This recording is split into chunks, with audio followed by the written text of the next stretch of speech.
Theo arrived.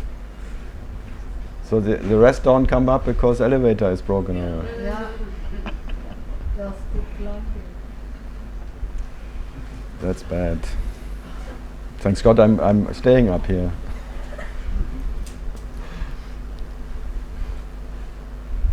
No use. Yeah, okay. Then it's time, no? Ready to sleep? Always sleeping.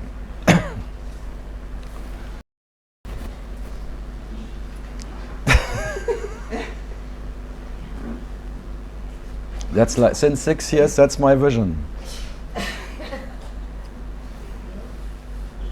What to do? Yeah, okay. So, something from yesterday? Martin? Today's series spiritual questions. It's Sunday. Sunday mess. Yeah, Sunday massage. The brain massage. The priest talking, preaching. Memories. Memories of Sunday morning mess. Yeah. First mess and then pub. That you can take it. Huh? Yeah, something else? Not yet? It's too late, too early. Okay. Something from the camera? That's a camera question? No. Brazil, something from? Not yet. Not yet. Just came today or yesterday? I came yesterday. Afternoon, I arrived here. Good, good. So let's see, yeah. Yeah, anybody else? Konstantin? Not yet. Oh. Hmm? Okay. You talk about shifting attention between this and this, at least. Yeah. Shift of reference points, yeah. Reference points. But it's like attention. So Yeah, you. It should be prior doing this. If it's Not should be, it is prior. It's prior. What is attention? You will never know what it is, but that is what you are. It's not an object, you cannot know it. It's not something what can be known by anyone.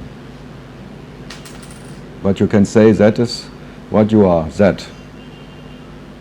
But by that attention everything comes and is and will be and was.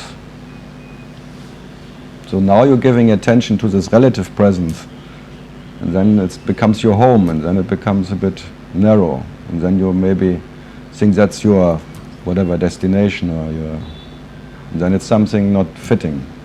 Then next you go to the absence of this presence, to the spirit, I amness, and then even that becomes. Then the next shift is to the choices awareness, and even that becomes then, it's like the witness. But still you are not attaining what you are. So there's 3 different possibilities of home you give attention to, but none of them can fulfill you totally. So no fulfillment in this presence of the world, no home here, no home in spirit, and no home in the so-called choices awareness, because all of that is because you are, but you are not because that is. But that is this trinity you can shift between. And none of that can make you more or less.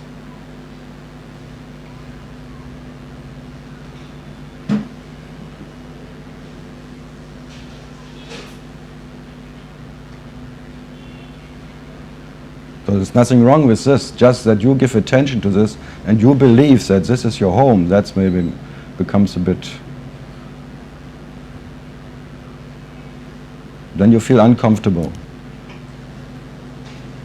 Because you left the comfort of that what never needs to be in comfort. Now you're looking for comfort in some relative place. That's only seeking comfort in some relative discomfort. Because this world is always an experience of discomfort. It's never right, never absolutely right. It's always a little bit not right. And then you're seeking for something else. The next would be the oneness of the absence, like spirit. And that is quite comfortable. So there's comfort and discomfort, and then you shift between that both. So you take comfort in the absence, I'm nothing, and then you go back to the something. Then you are something, and sometimes you are nothing. And then when you're nothing, you are comfortable. When you're something, you are discomfortable. And then maybe you see both is futile, both is shifting, both is temporary, then you go to the choiceless awareness of being aware both is empty, both cannot deliver what you're looking for. Then you're in this, or in the samadhi of choiceless awareness, just like in the light, the first presence of the purest notion, the superior. But even that superior is, you cannot stay, because sometimes you go again back to the discomfort, and then to the comfort, and then to the choiceless awareness. So you have to make an effort to stay in the choiceless awareness. Just you have to be quiet. So it's still depending something. You're depending on that you have to be quiet, that you don't have to move, that you just have to be aware. So maybe even that is. So all that three cannot deliver what they promise. But I agree, the choiceless awareness is the best. But even the best is not good enough.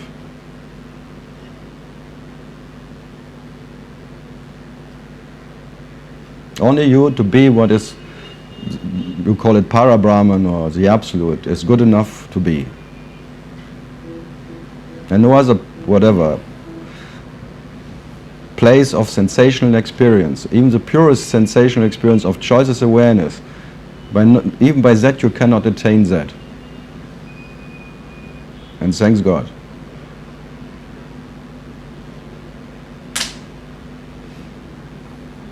But that's the best you can gain. The best, but the best is not good enough.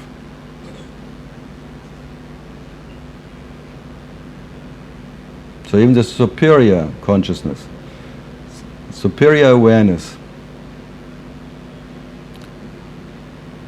is not it.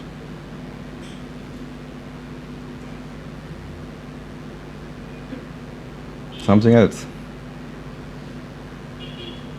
Same questions. Same questions. I asked you about this. Yeah, why not? Times. Do it again.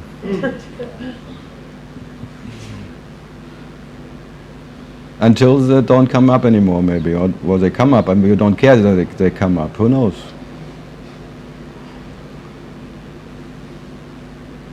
You will look for yourself until that moment there is an absolute whatever. You don't know. Until then you have to question, you have to doubt, you have to inquire. You cannot bear not to be what you are. Any moment you miss yourself is misery, and you cannot bear that.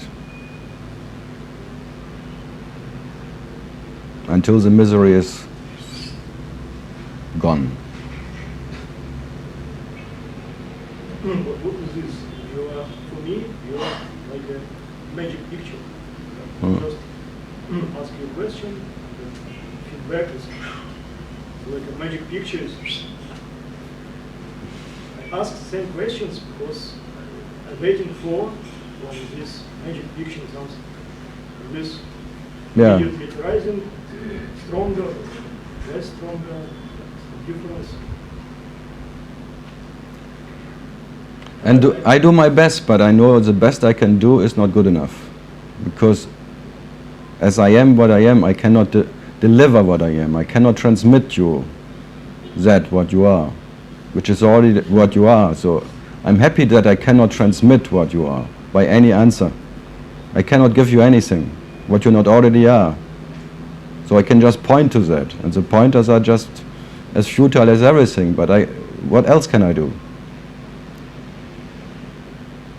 this expectation that you get an answer and that by that answer all the questioner will be satisfied is illusionary. It will never stop by an answer or by the questioner getting an answer by whatever or pointer.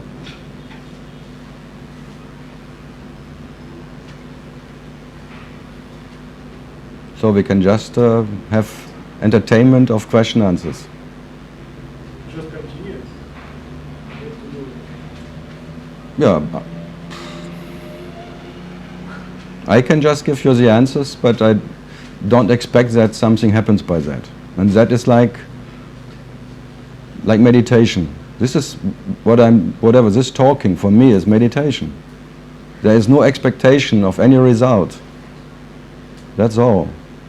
There is not I'm giving you answers and expecting you understand them, and that by that understanding something may happen. Absolutely not. This talking and that listening is just pure entertainment.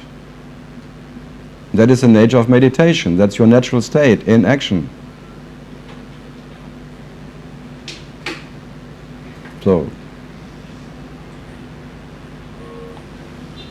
I can just present that. Just turn to next. Something next. The next will be the next. And the next, and the next, and the next, and then, and then, and then.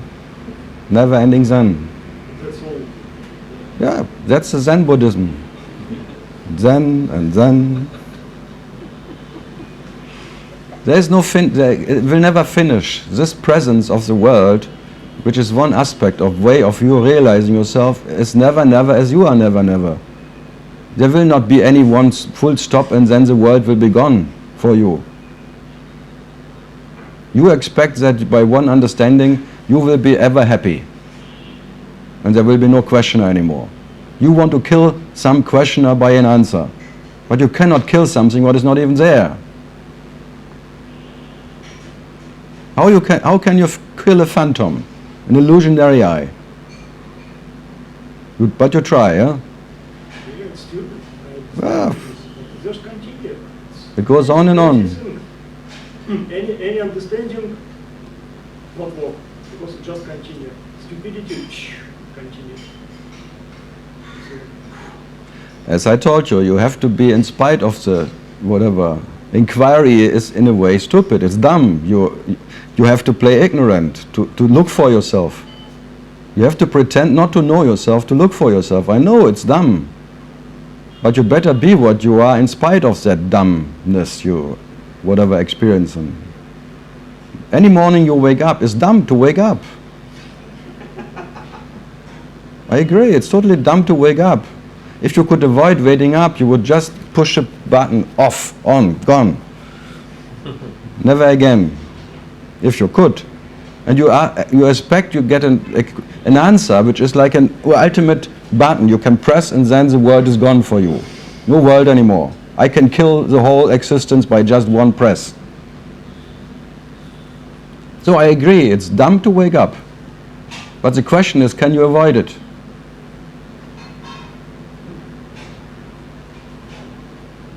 Now you are awake and now it's too late, and now trying to avoid to be awake, it's too much. That's the ignorance now, because it's too late, because you already started to realize yourself. Trying not to realize yourself, that's a bit too late. So whatever you do now is like chasing your own tail and thinking if you chase your own tail and getting an answer to getting out of this dog business. But you became a dog, just knowing yourself. God himself, Parabrahma, knowing himself, becomes God dog. And then now you're in the dogma that you think you have to know yourself to be yourself. That's your dogma. And your doctor, you become your own doctor and you want to become healthy by an answer, by some understanding. You think there will be a whatever understanding and then I will be healed forever. Me. So it's too late. At the moment you wake up, there is a dog.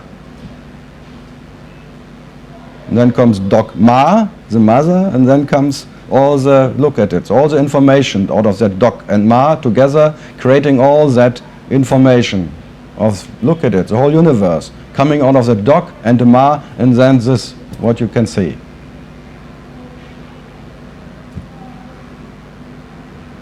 But now it's too late. Now you have to realize yourself. You have to realize yourself. The divine accident happened. God started to know himself. And now God knows himself. He is inquiring into its nature. That is the way how he is realizing himself. In this love affair with himself.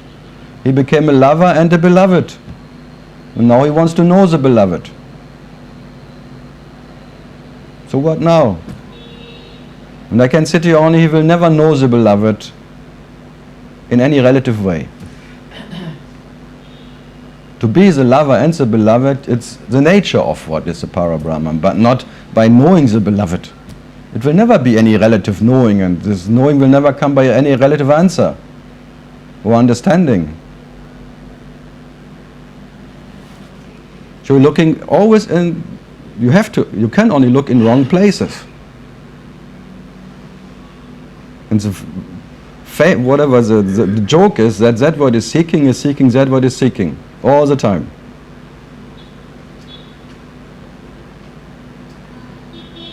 But what to do? As I said yesterday, you have to inquire. Inquiry will happen. And you better be in spite of that. Because inquiry is meditation, and meditation is realization of what you are. You cannot escape that, what you are. And I agree, if you could make by understanding, you would never wake up again. You would do it right away. If there would be like one answer to make you understand that by waking up no one wakes up, I would happily give it to you. But there is no, by not any answer that will happen, because is already the case, that in waking up no one wakes up. So you cannot make it extra. No one wakes up in waking up. What you are is already there as what it is, before waking up happens. So in waking up no one wakes up. You are never awake. So what to do? I can just point to whatever, but not.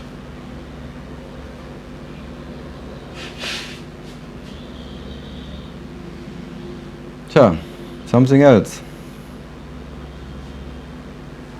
I know I have the most difficult job on earth. I talk about that, but never can be talked about. But still I have to do it. Still, by absolutely knowing that there is no need for anyone to know himself, I have to talk about it. So it's quite futile, really. And I like it. I like nothing more than empty words and empty listening. The futility of trying to know what you are is wonderful. The no way of knowing yourself is the best you cannot achieve. It's absolutely futile, thanks God. Imagine you could succeed. Imagine by words I could teach you something. Or if you could just transmit what... Yeah, imagine I could transmit what you are. Oh my goodness. Hallelujah. And there would be a receiver there. There would be a transmitter here and a receiver there. Of what? What kind of information could that be? Well, false. False, yeah. False transmitter, false receiver, false transmitter, transmitting falsity, false receiver, receiving falsity. Yeah. Thanks God. Thanks God is all false. That's a joy. It's a joke. No, it's a joy of falsity. Yeah. Imagine you could really find yourself in whatever, and your question could be answered. Imagine you would really need to know yourself to be yourself. Already that is painful for you. that you imagine that you have to need to know yourself to be yourself. That's a psychological pain already. Then you miss it all the time. In that missing, you're in the misery of a me, because the me is there in the missing. Well, I'm in misery anyway. Oh. Yeah, when there's a me, there's misery. That's exactly. the nature of the me. It's called misery. It's all misery. And as more you want to get rid of the me, because you imagine without the me you would be better off, you have a schizophrenic me. Yeah, that's what I imagine I'll be better off. Yeah, the me imagining that without the me would be better off. Yeah. That's a joke. Yeah. So me, myself and I having a discussion, how can we have a better whatever? Yes, or like the Zen masters just cut off your head. You know, they would cut off. I would do it right away if I meet you. If I would see you, really, if I would think there would be someone, I would cut off your head. Immediately. Right, but you don't see anyone. No, I see a piece of meat and walking, and it would not help if I cut off a piece of meat. Yeah, right. Yeah. But I know I'd always talk about the Zen master in the 8th century. He was very rude. He always people there were. It was like one guy who wanted to be enlightened and saying, I devote everything to you. You can do whatever you want to do with me. I'm ready to be enlightened. Just give it to me. Say, okay, he says, come to me. Are you ready to give enlightenment? Your little finger for enlightenment. My little finger. Already was too much. So he took his arm and cut his finger. Oh, my finger. And the one most important question is, are you less now? Is what you are less now? Oh, my finger. Pop, cutting the whole hand. Oh, my hand. Are you less now? One question only. Are you less now? Pop, cutting the whole arm. Oh, my arm. Are you less now? Oh, my arm. Poof, cutting the whole head. Rolling. Are you... Not question anymore. Anyone else?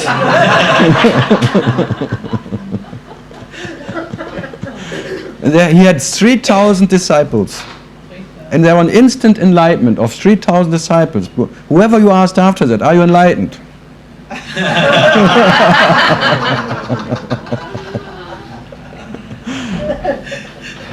So it worked. At least they were quiet for a while. No, but that's the main question. Is what you are less when there is no when this presence of the world is not? No. Is that what you are less when there is no absence as a spirit? No. Is that what you are less when there is even the absence of the absence, which is the absence of awareness? No. As every night you go to the deep, deep sleep and you are in the absolute absence of any presence, absence, what you are. So you cannot get less or more in anything. Already. That's the main question. Can anything what you are, whatever you experience, make you more or less as you are? Or did anything what you experience in your whole life, since you were born, make that what you are more or less? Already you can. This already. There is that what you are already was as a baby there, this whatever. And you are now, here and now that what is what you already were as a baby.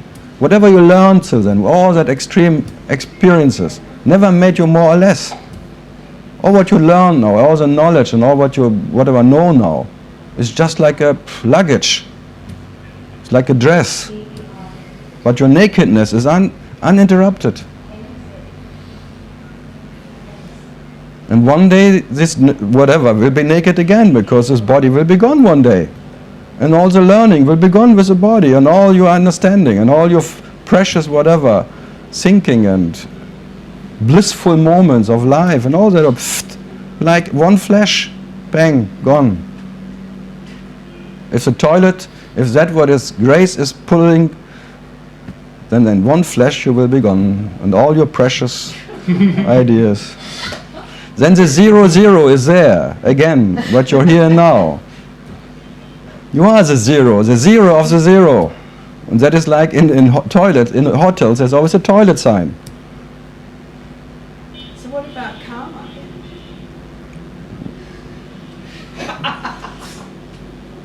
See, it's futile. I mean, I am just talking. It's just.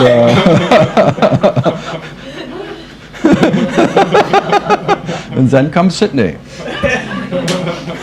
I get born back into Sydney. Yes, you will be Sydney, and Sydney doesn't know Sydney. If you're lucky, you will be Sydney. And Sydney doesn't know Sydney, like Bombay doesn't know Bombay. That's a famous Nisargadatta thing. Ask Bombay, if Bombay asks Bombay. Bombay is quiet. Bombay doesn't know Bombay. So I call you Sydney. And Sydney doesn't know Sydney. Because your other name doesn't interest me.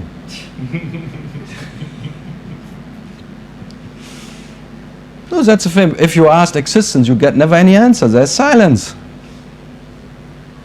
There's no one who knows or doesn't know anything of that what is. The Para-Brahman doesn't know any Para-Brahman. It's just that what it is. In spite of whatever you... The absolute dreamer is not part of any dream experience or anything. Never will ask anything. There is no questioner in that. And that never needs any answer. It never demands anything. There is no need in what you are. And to be that, it's more than easy. Everything else you make always a little effort. You have to give attention to something. You have to... You're already exhausted by that. But you cannot exhaust yourself because it's unexhaustible. So waiting that you get exhausted enough, you will wait forever. But you already feel exhausted. But the sign is lying. It's a false sign. There will be a second air. And the second air, and the third air. Comes another one. So. Like in the deep sleep, the pain wakes you up. And from the absolute place, pain arises. No, the energy and energy gets activated. That's all. It's like you are the whatever the absolute dreamer, and then in the manifestation you dream a manifested dream, like information of dreams and things. And then you every night you turn your attention to that absolute absence. And then in the absolute absence there is an absolute absence of any information. So they call it deep, deep sleep. But you are still awareness itself. You are the absolute awareness, you are aware, you are not aware. Perception is not stopping, the absolute seer is still what it is. So in absolute not seeing anything, even not a seer, there's an absolute absence of a seer seeing what can be seen. You still are that awareness, absolute awareness. Aware is not aware of self. No. But, yeah. And then it starts, this whatever gets attracted or whatever activated again, the potential gets activated and then suddenly there is a seer. And then experience the experiencer starts by getting activated by whatever in this body. But it's never. That what is awareness, absolute awareness. So in deep, deep sleep, the body is not bothering, it's just exhausted, so there is no experience. But you cannot say the world is gone. This manifestation is still there. That whatever is. So then the activation happens, and then the seer, the camera gets activated, and then experiencing happens. And then the story happens. But it's, as I said, it's his story. It's a story of his story. This body is not your story. There is no ownership in that. There's just an activation of his story of one camera positioner which is born and will die one day. But what you are it's not an extra experience or something. It's just the silence of your nature is uninterrupted. So activated or not activated, you are never, whatever is. You are never aware. So activation is the property of that absolute. No, just whatever, if there is like a dream starts in this body, like whatever, we're eating something wrong or something, the stomach starts to activate and then suddenly there is like, oh, the seer gets activated. And then the seer activated, story starts. And then experiencing the body. And then even maybe you think about what can I do to get rid of that story already, because it's too much already or not. But all it depends on this, what is called body-mind organism or whatever, this activated camera position. Then you make it your story. but it's actually his story. What you are never had any story. But there's a me story. A story of a me in a miserable, missing what the me is. And you cannot stop that. When there's a me, the phantom me, the me is in the misery of missing what the me is. Like the seed is already there. The seed of seeking, the seed of inquiry is already there. You cannot avoid it. The phantom will always look for reality. You have to be what you are in spite of it. If you wait that me can, it goes anyway, every night, anyway. In spite of your, it comes and goes. That's why it's called a ghost. It comes and goes. It's a ghost.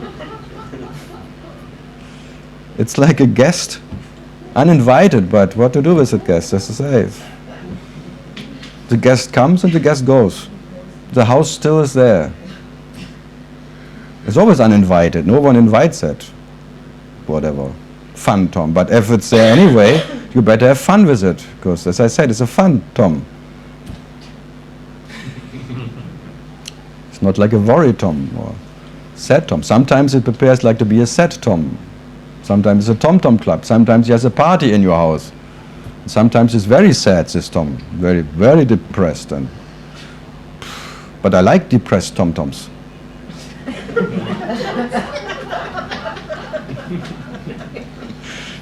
Tom-tom club.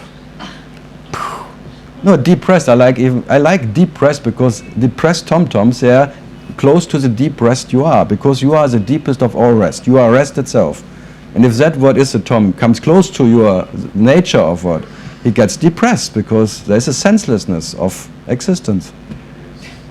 And he gets depressed. And I like depressed tom-toms. So whoever comes to me and says, oh, I'm so depressed, that's good. In a way, he's quiet and it's close to that. Yeah. As closer you come to the sun, you get burned. All the senses, all the meanings of life, all of that gets less and less. That's like substrating whatever your hope is like for the phantom. And the last is the phantom gets dropped. So there's always an absolute invitation, but no one is invited.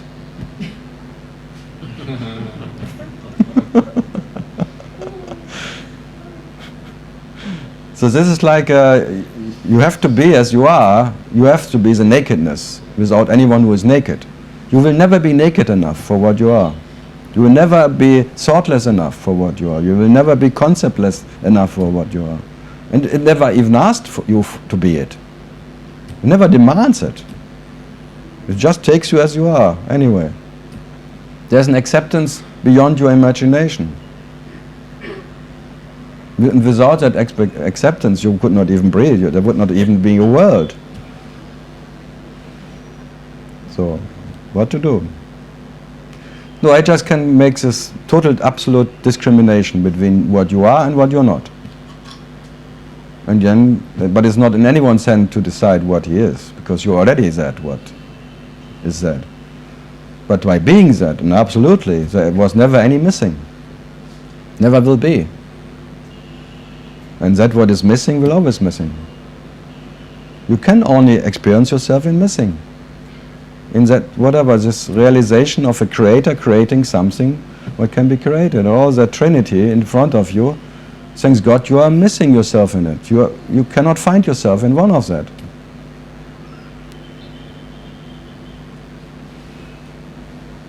What do you mean the phantom will be dropped?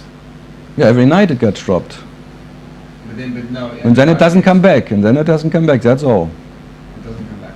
Yeah, but it's like every night you drop the phantom, naturally. But it comes back. But who cares if it comes back or not? Well, the phantom. Yeah, so now the phantom cares if the phantom comes back or not. But that what is dropping the phantom doesn't care even if the phantom comes back. So for the phantom there is no phantom coming back anyway. Only the phantom cares about if the phantom comes back or not, or gets dropped or not. That what is dropping the phantom. It's not caring even if there is a phantom. Fantastic, yeah? But you mentioned that the phantom is dropped. So that means you're talking about something. No, No, I'm talking about the deep sleep. I'm talking about every night the phantom gets dropped, and every morning the phantom pops up, and no one cares. Only the phantom cares about if the phantom gets dropped or not. And only the phantom now thinks the phantom got dropped. Because for that what is dropping the phantom, there was never any phantom. Fantastic, huh? Fantastic. Yeah, it still doesn't answer my question about what you said before about the phantom being dropped. Yeah, it gets dropped and it pops up again. It's like a duck who flying again. Okay. So it sounded like you talked about the phantom being dropped as a permanent drop, and that's it. Yeah, for that what is dropping the phantom is always a permanent drop and a permanent arising. It never cares. It's always permanent. The impermanent comes and goes, and the permanent is still the permanent. And the permanent doesn't care about the impermanent, I tell you. Only the impermanent cares about if the impermanent is permanent or impermanent. And only in the impermanent there's an idea of permanent and impermanent. For that what is a permanent, there is not even an impermanent or permanent. So the pain and or the suffering is only for the phantom who cares whether he's suffering or not suffering. Without a sufferer, only the sufferer cares. Only one who is sick cares about the sickness. And only for that one is sick there's an idea of health. So only the idea of healthy makes you sick. In the idea of hell, you see hell. And only that needs a devil wants to be healthy. Because only the devil sees the hell, huh? That what is, there is no hell for what you are. Hallelujah. So the devil in me, the phantom, will always create this hell. Where's the devil, there's the hell or not. Where there's a light, the Lucifer of that whatever, one who knows himself, God knowing himself, he becomes his own devil, creating his own hell. What else? Self-guilty. Any moment you know yourself, there's one knower too many. And only the knower cares about what he is knowing or not. If he knows enough, or does he have to know himself or not? So that lover which is there then, being loving, caring about himself, will always loving, caring about himself, but already that is a phantom. Phantom lover, loving, caring about a phantom beloved.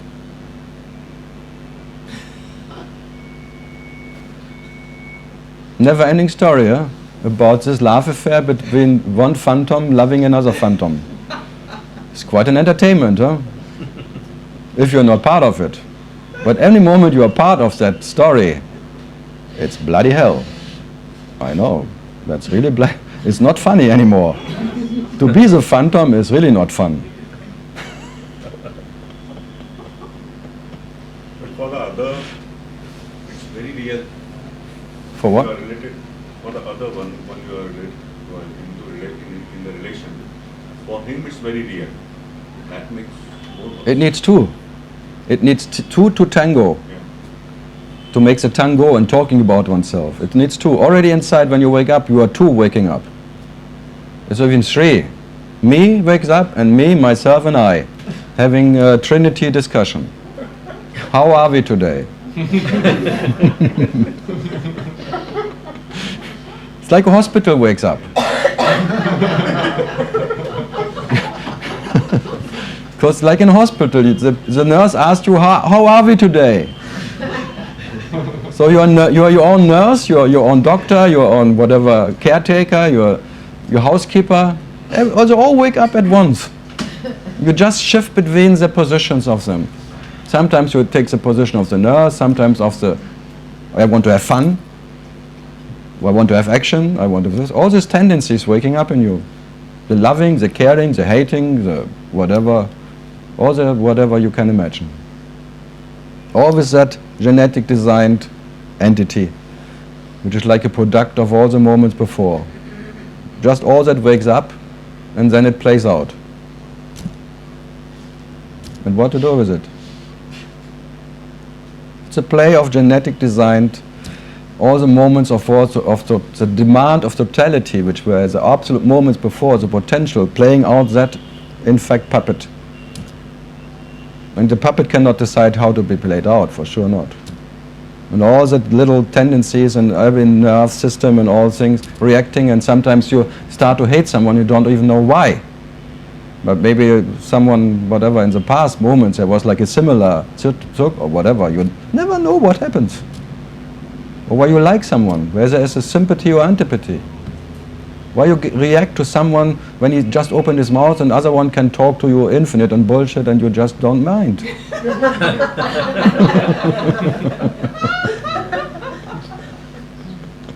Or not? I just say that you cannot decide who you like or not. You cannot decide who, whatever. Your antipathy and you have sympathy.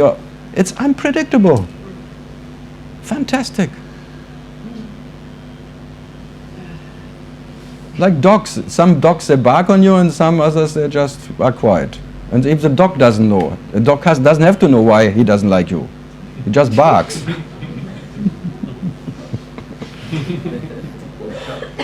It happens all the time. In the statement, just be yourself, there seems to be an advantage in being yourself. It's an absolute advantage. But when people say just be yourself, I don't know what they're talking about. No, they don't know what they're talking about. Because you cannot just be yourself. You not. You cannot be just yourself. When you are, the self is not. So you cannot be just yourself. Impossible. There is no me and no you and no anything, anyone in the self. Not even the self is in the self. The self doesn't know any self. So that self, which is just the self, is not the self. It's a fake one. Yeah. The self doesn't know any self. Brahman, Parabrahman doesn't know. That's what the nature of Parabrahman. He doesn't know any Brahman. He is Brahman. That's a Para-Brahman. But when Brahman knows Brahman, he becomes Brahman, the creator or whatever. It's like Shiva. Shiva knowing himself, the light of Shiva is not Shiva. The awareness of Shiva is not Shiva. The nature of Shiva is not knowing Shiva. It's the darkness of Shiva. So just being yourself is impossible. So anyone who tells you just be you what you are, okay, sounds good. I can say you be what you cannot not be. It's the same. It's like an 80-80, what you cannot not be. And then there's like a gap of an absence of, and then you start again now. How can I be what I cannot not be? Fantastic. It starts again. Because you are born as a claimer, as a hunter and collector. That's your genes, and you even want to hunt yourself. Since the Stone Age, you want to collect, even you want to have the biggest collection and the biggest pearl of yourself. You want to collect, you want to have yourself, and you are hunting all the time for yourself. All what you're doing is hunting and collecting understanding, and you think by understanding you have tools of getting what you are. Fantastic. Hunting and collecting is what you are. Then you have a collection of whatever, bones around your neck. Bones hunter. That's why it's called all dead, whatever you can hunt is only dead. The hunter is dead and what can be hunted is dead. Shadows hunting shadows. And shadows collecting shadow experiences. And thinking then by a shadow experience it can know that what is not a shadow. So even awareness, you experience awareness, is a shadow. And a shadow experience. Because that what is awareness, never experiencing awareness. It is awareness. That what is experiencing awareness, and my awareness, for sure is a shadow awareness. An awareness of a shadow. So what to do? But there are always good advices. Just be what you are. Like then you dance again. Oh, how can I be that? No, any word is too much, for sure. It's depressive when you know that nothing that you do ever take you anywhere. It makes you depressing. It makes you But as I said again, this being depressed is the closest to the deepest rest. The word means depressed. There's a deep rest in that. And no one can take that. That what becomes unbearable in that absolute absence of meanings and senses and whatever. There's no tendency. All that gets burnt out in that holocaust of deep rest.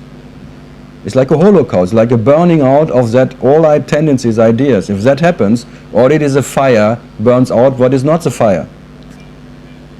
It's not bad. I like it. If you come closer to the sun, what is the sun? Even the sunshine gets burnt. And it's unbearable, I agree. If you want to bear the world, if you want to bear that knowledge, what you are or not, it's always depressing, and always you're, it's too much, you're loaded with all that, whatever. No, it's too much. But it's, so even to try to become what you are is depressing, no? So what to do? Happens.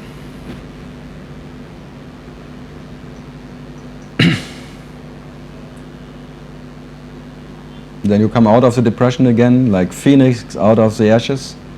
What then? That's like phoenix. You get burnt. It's like an ashram. You get burnt into ashes, and then you rise like a shining, enlightened one. Is that really true? Can that happen? Can out of burning out something, someone rising then who is enlightened and realized? Huh? Can that happen? What? Another phantom, a more shining phantom. That's all.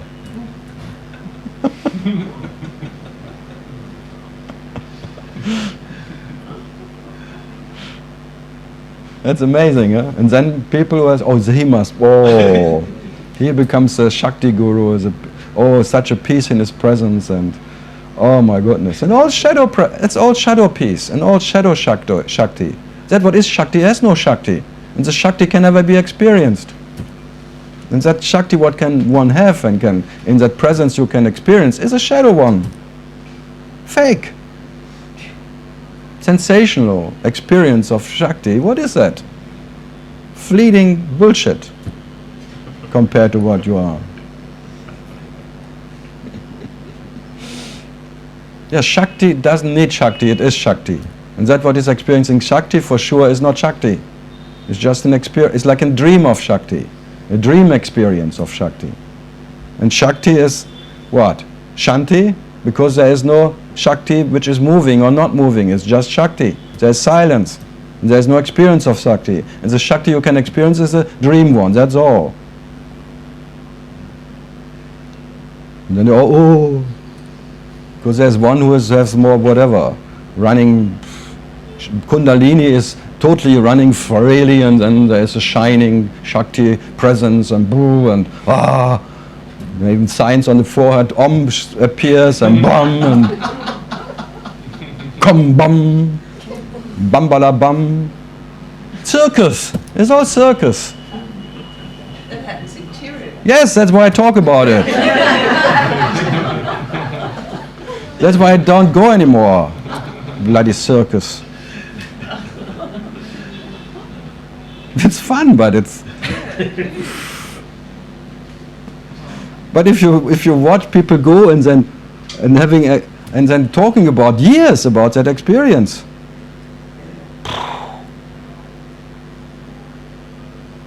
Oh. It's like a Father Christmas gives you a present, and you remember it for years. Always Christmas. Oh no, that one gave me a bicycle, now I can drive. I'm always grateful for that.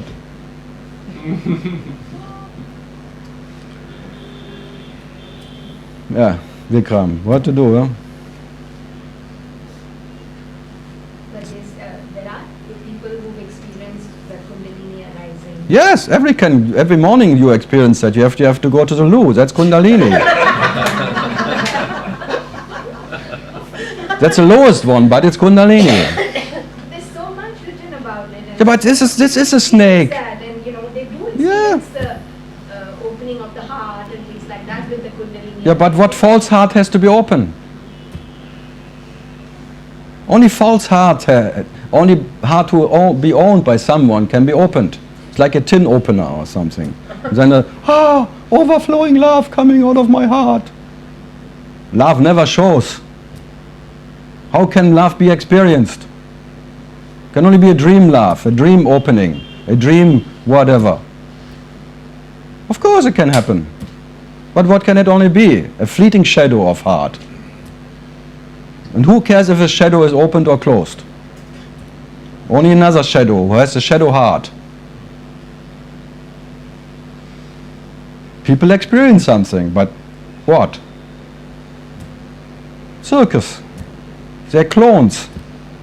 A clown in a circus experiencing some circus acts. There's like a magician there, giving you some experiences of magic things. Sai Baba making some watching appear, or some lingams coming out. Dream things. And he even says it, it's all dream. What you are, I cannot deliver. He even says it, but he's still ashes coming out. And I like it. I like him.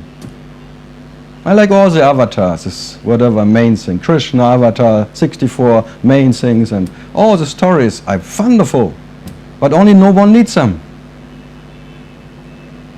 The entertainment, there's dream entertainment. But if you are really believe in it and you think they can give you something, you are a slave. Instant slave, believing in someone can give you something out of it, as other than entertainment. If you think anyone can help you, you're a slave. If you imagine God can help you, you're a slave. God can even help himself. You expect him to help you. Because that's the nature of God. There is not even God who knows himself, and there's no second God, and for help it needs two. So God even cannot help himself, and then you expect him to help you. The Almighty cannot even help himself, and then you expect him to help you. Please. While you're speaking about this, randomly I just opened Ramesh's book to one page, and there's a paragraph in there. Either now or later, I would love to read that out. It's exactly what you're saying in Ramesh's words, and I'm just getting blown away by how you guys are saying the same thing. I'm really loving it. I'm absolutely enjoying it. What else can we say? What else? Exactly, it's what happened with Guruji. When I found Guru Nanak's Japji Sahib and Guruji's teaching is the same, I went to him and I was very excited, and he just looked at me and said, how else could it be? How else could it be? And I said it infinite times already and didn't help, thanks God.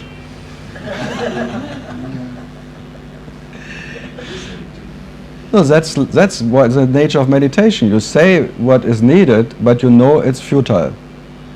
It will not make anything, but that's the pointer. There will be no difference afterwards or before. It doesn't make any difference. That's the beauty of it. It makes no difference. It has no impact. It is no effect. It is action itself. And that action itself doesn't expect to be an effect, or expects an effect from that action. And that's action. But it cannot be experienced. You are that action. And what you experience is only the effect of that action you are. And you cannot attain yourself by effects. They are not different from what you are, but they are not what you are. You are the action itself, and whatever you experience is reaction. And you cannot become what you are by reaction. So the reaction is not different from the action, because there's only reaction because there's action. But the action is what you are, and the action cannot be experienced in a reaction. So there's only that what you are. And we mistake the movement to be ourselves. The movement in what we are, we take You it to be ourselves. You take movement as life. Good and bad and everything else. You take movement as life because you are fascinated and hypnotized by you imagining that life has to be alive. To be alive. That there is only life when life is alive. But life is beyond all imaginary ideas. It never needs to be alive to be life.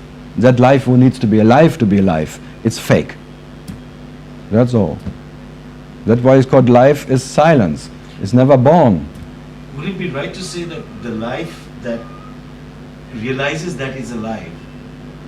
I forgot the question. It's too late. It's too late. No, that's too late. Anyone who is realizing, That's what the question it's too late. The realizer is already false. And whatever the realizer is realizing has to be false. That what is reality never needs to realize reality. It is reality. And that realizer who is realizing reality or not, even the saying everything is illusion is an illusion compared to that. Because reality would never call anything illusion. It doesn't even know itself. How can reality, which doesn't even know reality, call something else illusion? only one illusion needs to say something else in the illusion. So even I say this is a dream, it's false. What I am would never call anything anything. But still I have to say it. So yes, I have to say all that what no one needs and all that entertainment happens, in spite what I am never needs it. And in spite of what you are never needs it. This has to happen as it happens. You are the cause, and of course you cannot change what is of course. This is of course. But now to make it right course. No way. In the of course that you're talking about, which is what is playing out, what's happening, which you can't do anything about. What of the fear of consequences, the fear that arises, for instance, when you get a reading from an astrologer, he says, bang, this is going to be in your eye this year. Isn't it fun? It's fun in a way. I realized the two levels. At one point of time, I find myself thinking about it, wondering what to do in the work front, whether to scale up, scale down because of this. It's a big one, because this guy went out of his way to make it very, very clear. Be careful this year. And on the other one, I'm watching it. I'm enjoying it. It's fun because something is going to happen. Something has to happen. Yeah, that's permanent there. It's like the fear one, which has a body and or whatever, the future, the story, and there's the other one, the fearless, which has no, they're like spirit, like I amness. He doesn't even believe the fear one. He's not even sure that this is prediction. But there. It's like the horizontal fear is there, then the vertical no fear, and then even that what it's aware about the whole vertical fearless and the horizontal fear. Even all of that is there, present, right now here. So the horizontal, which is born and has a life to live and all of that, there's fear, permanent fear. And then there's a vertical spirit, fearless. What can happen? What can happen to me? I'm the lion. I'm whatever. Nothing can ever happen. Because I have no form. What can happen to me? I'm not born. What can happen to me? So fearless. And the fear for born. Both experiences are there in one instant. Every instant. Yeah, in every instant. All of that is there. And even that awareness screen is there. The screen and then the fearless and the fear. The fear of horizontal being born and having a life, and the fearless being never born, never fearing anything. So this both, and then the canvas where both are playing on. That's like awareness. And in that there's a shift between more towards the fearless one, more towards the fearful one. Yeah, and shifts and balances. It's shifting random. You cannot decide. No, you cannot. No, that's like people sit for 10 years making zazen, and then suddenly it's a shift from the fearful to the fearless, and then they call it oneness. What happened? And then they want to stay there, but there is no. If the moment you want to stay in being the fearless, you are out of it. You are fearing again. Any wish in the wishless, you are back in the wishing. Wishy-washy or no wishy-washy. But to stay in the wish, no wishy-washy, you are back in the wishy-washy. But this is still unaffected. And it's always there. Any moment by waking up, this is already perfectly there. That what is absolute who cares? The no caring and the caring. The thinking and the working mind. The work is just who cares? And then just never cares. Whatever. The okie dokie, the okay and the KO. The KO, the okay and the okie dokie. It's always there.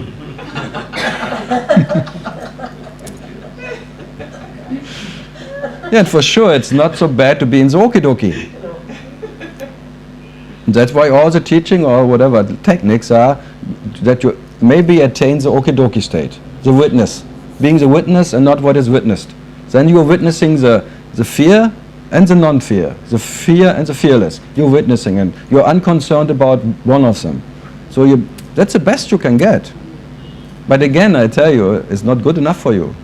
Even that you can lose again. It's still most subtle. There is little doubt. Maybe one day I have to be, it goes out. And it will be.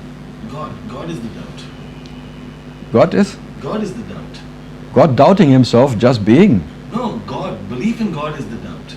Yeah, but God is there. God is a separate God, somebody you pray to. No, somebody, God, you know, no, you reach out. no, no, That's the doubt. no. The doubter starts already when God knows Himself, being aware to exist. There's a doubtful God. Even that doubtful awareness, he doubts. Not the doubtful God. No, being aware to exist is a doubtful existence, and then out of that doubtful existence comes doubting and not doubting, and then there's a doubting of a thinking mind and a not doubting of a non-thinking mind, and that is like never-ending. This is the way you realize yourself, in doubting. You have to doubt it naturally, but whatever you experience, you cannot be. It's a natural doubting happen. The doubting of the God who knows himself, doubts himself already. It's the nature of a doubtful I. And then he creates later the imaginary God that he thinks there has to be another bigger God, and all coming out of the first little doubtful I. But that's not different from what he is. But knowing himself already is ignorance.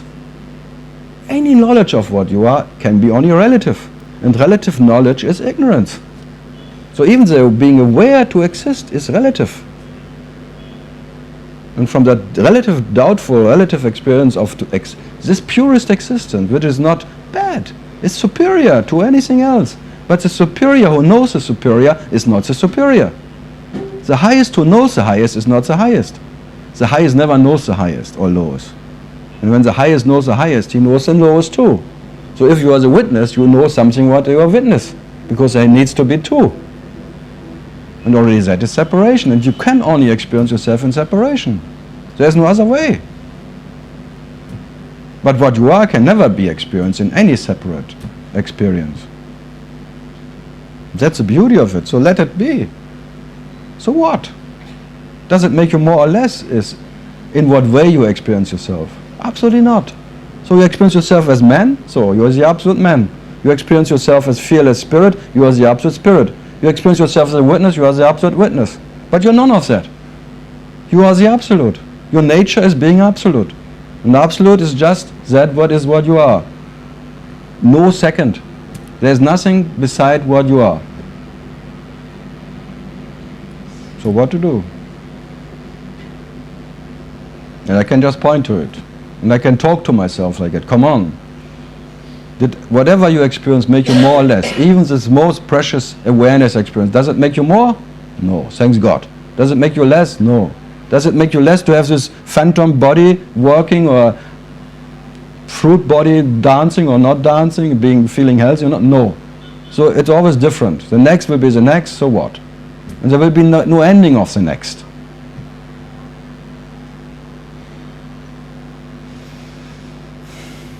So as you cannot not be what you are, but just be this is the fulfillment of your dream. This is the fulfillment of your existence. This is what you are.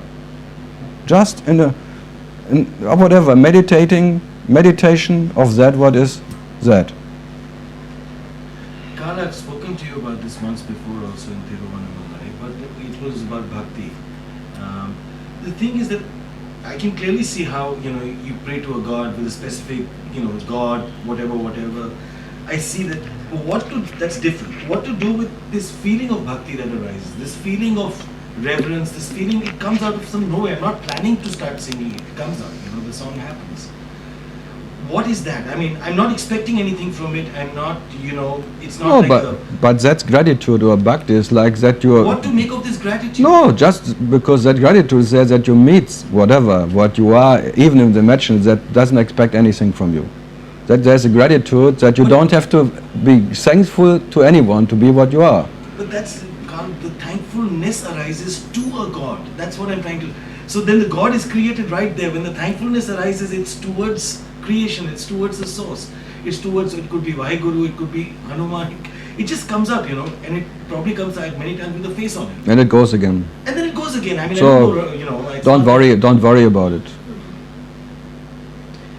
But the God is being created there, and the separation Yeah, is but there. it's a story, it's his story. It's his story. God's story, that's his story. And sometimes he is even grateful to himself. Shit happens.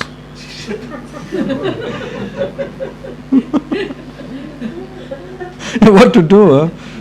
He is so dumb that he is grateful to himself.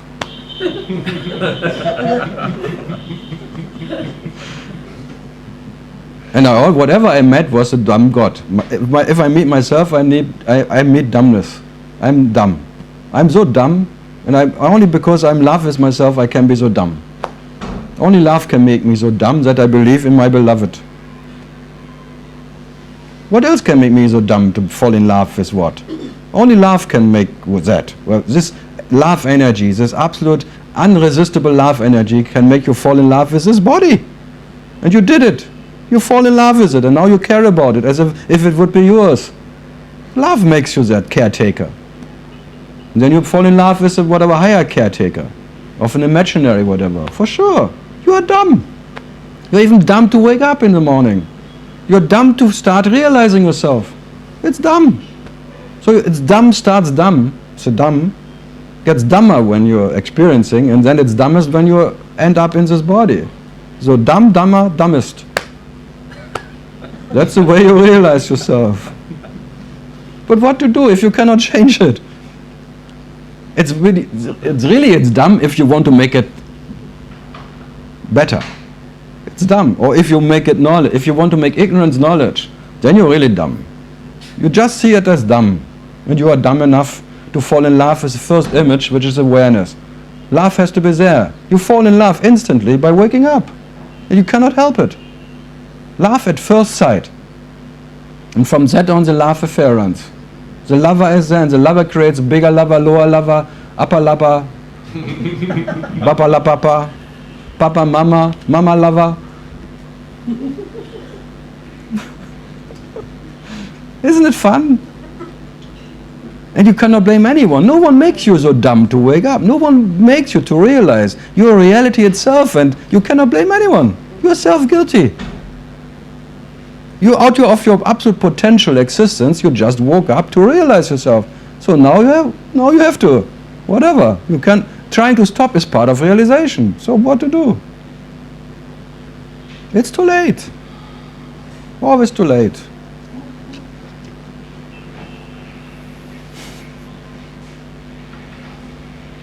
You said that every minute is self-realizing the self, and at the same time self-equally, and it's always the doubt, That's the way you realize it. The moment you become a realizer, you're realizing yourself in doubts. Because you're already a doubtful realizer. Already the God who is the creator God is doubting his existence, so he wants to create reality. Permanently he wants to create reality. But he cannot. Whatever he has created is fleeting, coming and going. So whatever the ghost creator is creating is ghost-like creations. That's why the dreamer, which is already a part of the dream, can only produce dream-like objects. And that what is reality, which is never part of a dream, is never creating anything. Never doubting itself because there's no doubter. So there is no bridge between that doubtful dream, dreamer dreaming what can be dreamed, which is all dream. And that what is the absolute dreamer, which is never part of the dream, which never knows any dream. No bridge. No two. If there would be a bridge, it would mean two. Thanks God there is no bridge. Thanks God there is no way out where no one is in.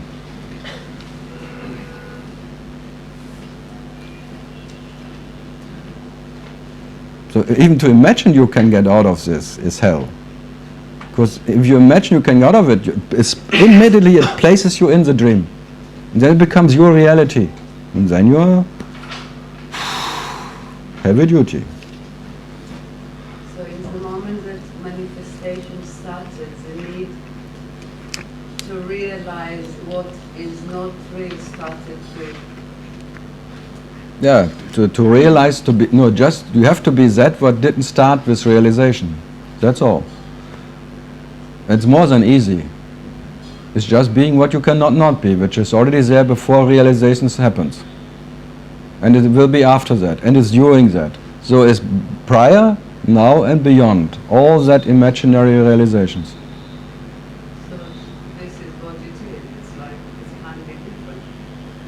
Oh. Can't be different in the moment that life is exists. It's need to realize what is unmanifest. well, this is inquiries would be all the time in this tension, all the time that life exists. There is no way out. This dream will always be a dream of trying to realize what is not a dream. But whatever is realized in the dream is a dream realization. It cannot realize that what is not a dream. So as it can never realize what is reality, it will never stop. So the consciousness which is already in action will always try to know consciousness. And thanks God it can never know consciousness. Because if consciousness could be known, there would be two consciousness. And thanks God there is no two.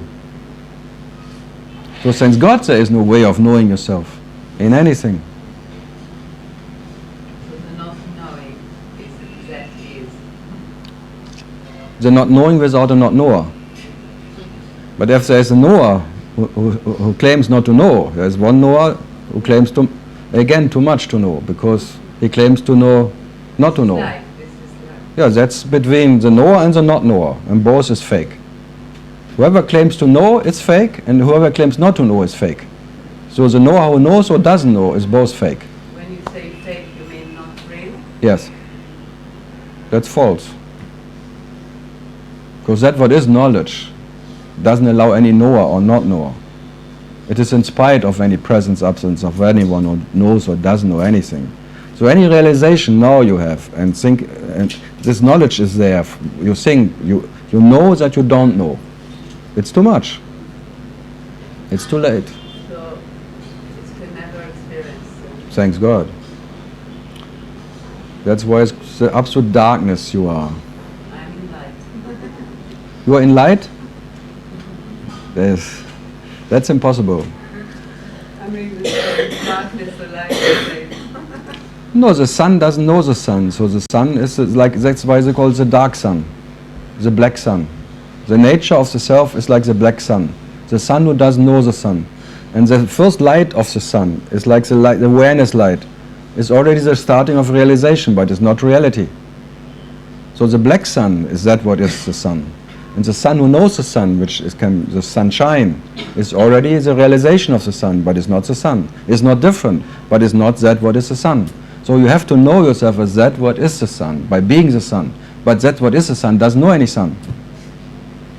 So have no color, have no light, have no darkness. The darkness doesn't know any darkness. That's darkness. The darkness who knows darkness. There are two darknesses. So light doesn't know light, and light doesn't know darkness. It is that. But that's what one could call the darkness of the soul, which cannot know itself. That's the darkness of the soul. It's not like someone has to go to the darkness of the something. That's the soul itself, the darkness of the soul. And then when it starts to realize itself, it becomes a relative soul, like Atma. And then it comes this one. It's breathing out and breathing in. But that what is breathing out and breathing in can never be part of that what is breathing out. What can be the... What is... breathe? What's it called? The, whatever. Respiration. Respiration? No. Ether. It's like the ether gets... ether. Doesn't matter.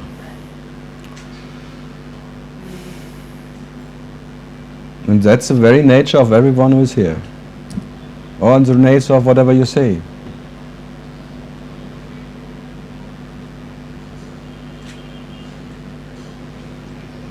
Could you speak about the perceiver separating from perception? No, the perceiver is already perceived, but you will never know from who. Who is perceiving the perceiver? Who is perceiving perceiving, and who is perceiving that what is perceived? What is the absolute I of God, which can never know, see what, or experience that what is the I, in any relative sense? The relative seer, which is already seen, experienced by what? What is, who or what is experiencing? What is experiencing what is experienced? Who is dreaming the dreamer? Who is dreaming the dreaming? Who is dreaming that what can be dreamt? That's the absolute dreamer you are, which never is part of the dream.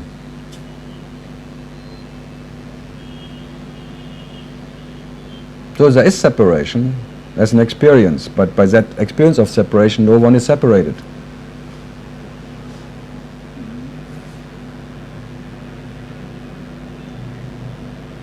So that's why it's called, it's like, that what is perception, but perception cannot perceive perception. And whatever perception is perceiving is not perception. So the first perceived is the perceiver. And then perceiving and what can be perceived. But already the perceiver is perceived, is experienced. By what? Can only be the absolute experiencer, which is not an experience, experiencing a relative experiencer, experiencing what can be experienced. So already the relative experiencer is an experience.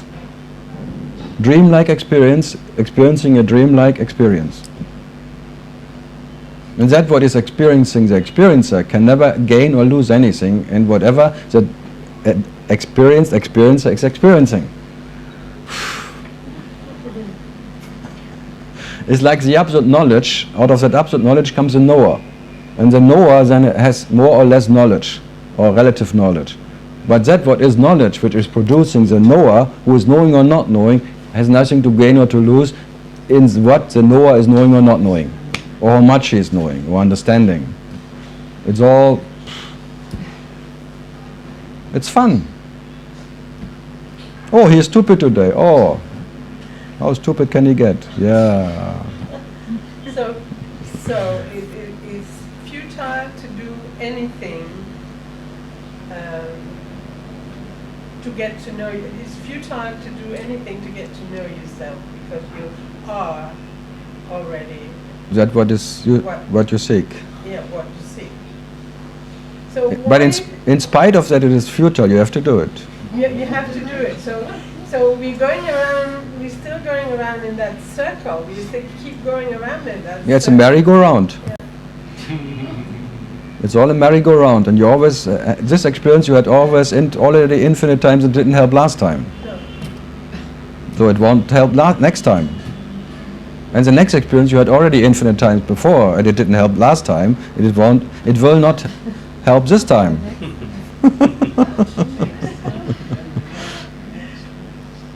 Yes, this is the infinite now. The infinite now simply means the next moment is already there, and the last moment is still there.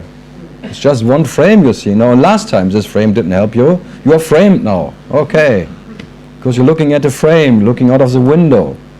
Now you want to have a window blocker or something. No, I mean, if it's futile, why do you keep going? But why not? That's meditation. That's a joy of meditation, because there's action without expectation. And there's action without an actor. So there's no expectation. So there's a joy of a dance of energy. What's the problem? You can call it the dance of love, the dance of energy, the dance of Brahman, the dance of... Call it whatever. It's just a dance, and by the dance is entertainment, and that entertainment you don't expect by dancing that you know yourself. Or do you? Do you go to the whatever celebration somewhere, to the wedding or something, you dance with someone and you think, I'm dancing now and I expect to know myself how I dance? Yeah, but now you do it by dancing with your brain, dancing with question, dancing with answers. You think by that dance you can know yourself? Yeah, but there's an expectation in something, yeah? Yeah. And that makes you always hungry. Because then any expectation that makes you hungry eye. Hungry for that to come. And you cannot wait for it. You want to have it now. You want to have it. I want to know myself. I have to know myself. Now. Not anywhere. Now. I want to be happy. That makes you unhappy. Just to want to be happy just confirms that you're unhappy. Even the idea of happiness makes you unhappy. The idea of freedom makes you imprisoned just by that. The idea of truth makes you false. The idea of God makes you a slave of that image. Fantastic, huh? And then you even claim, oh, I'm only seeking truth. I'm special. I'm seeking God, I'm seeking myself. I'm not seeking happiness like a butcher butchering pigs or something. No, I'm looking for a higher goal. Me. Aren't we all sometimes being that arrogance? For sure. So that's the arrogance of a seeker, seeking a higher goal. And then whatever, a waiter or somewhere is just doing his job, is no, he's just doing his job, he just wants to be relatively having a new car or something. That is not. But I tell you, every action, even your action and that action, what a butcher butchering a pig, is intention of happiness, intention of harmony, intention of peace. By whatever you do, you want to attain peace, harmony, where you cannot be harmed by. You want to have a circumstance of no harm, like harmony, like a peace where you can be safe, like an insurance around you. Whatever you do, by intention is peace. Even Mr. Bush sending troops to Iraq, peace. Always peace fighters. No one fights for war. I'm always surprised. Everyone fights for peace. So even the idea of peace creates war. Look at it. The ideas of truth, 4 religions fighting each other like hell. The idea of God, war. They all fight for God, for an imaginary one. That will never stop.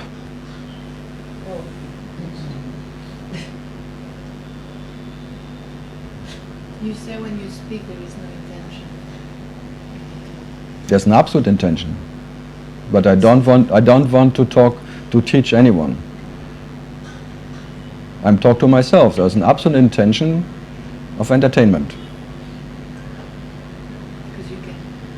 Do what? Speaking up and only in the relative. I don't speak in relative. I speak absolutely. You speak absolutely.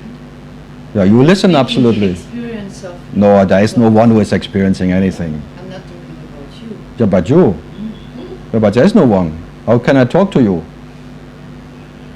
I don't talk to shadows. I'm not so stupid.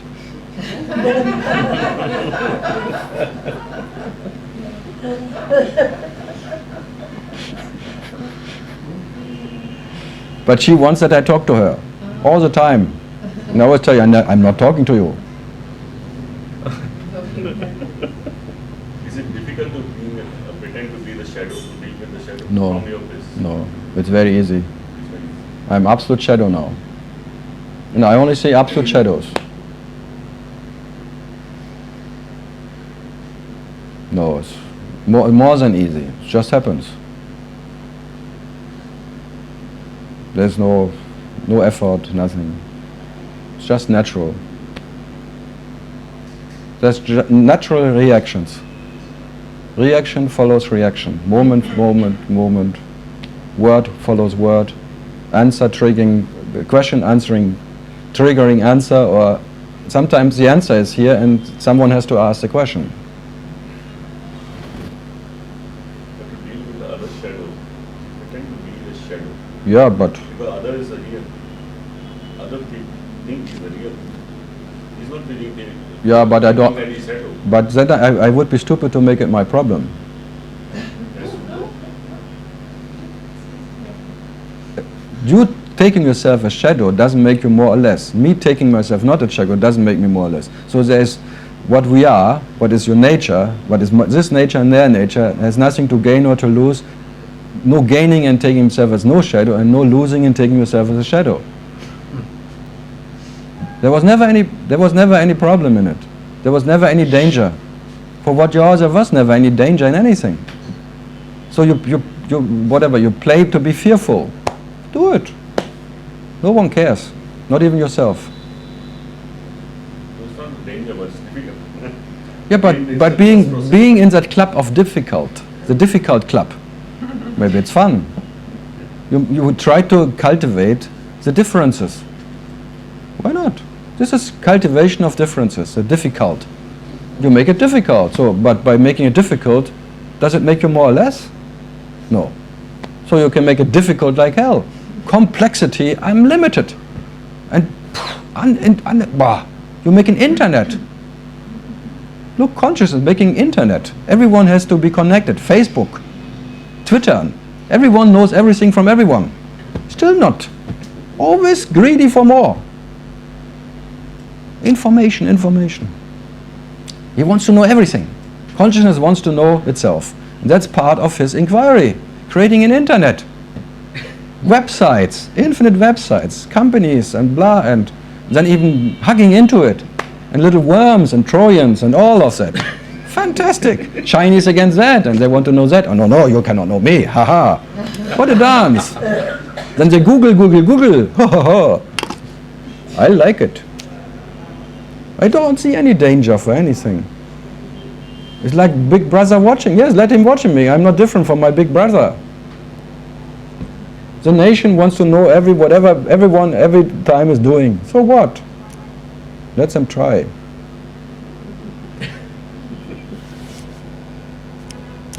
What to lose? Or they put you in a prison because you did something, maybe you have not even done it, and they catch you for something you had not done. Then you're in a prison. So what? Nothing what you are can never be imprisoned by anything. And that what can be imprisoned is, this is a prison already. Being more imprisoned, who cares? This is a prison. You're a prisoner and you're your own guard. Inside already. Guarding yourself. You're guarding an angel. You create even a guardian angel. Like a prison guard. And then you're a soul who needs a...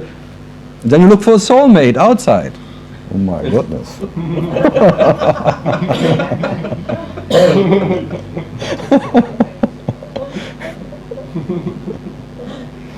How stupid can it get? I tell you, it can more and more stupid. And it doesn't matter. I agree, it's absolute stupid. But who cares? Come on. Have fun with it, because it never ends. And at the moment you think you cannot get more stupid, watch it.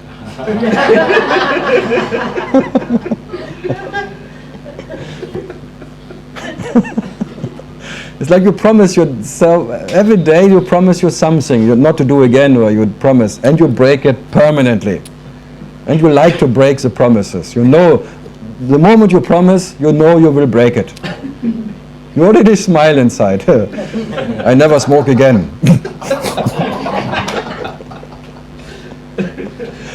I never will go have a relationship again. No, after this one. You just came out of the courthouse, divorced, and the girl ripped you off like hell. Whatever woman you had, your marriage, now you have to pay 10 years, just you have to work to pay off your loan and she is living in the house and she is driving your Mercedes and you have to work for it. You think, never again, this trip I will never. Just coming down, then comes this girl of your dream. Oh no! You go the other side and she goes that side and then you meet on the other side. Then you, oh, that's destiny, I cannot.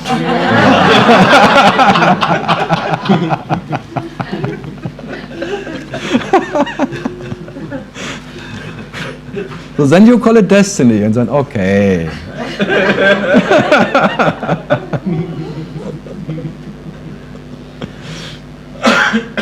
It's fun.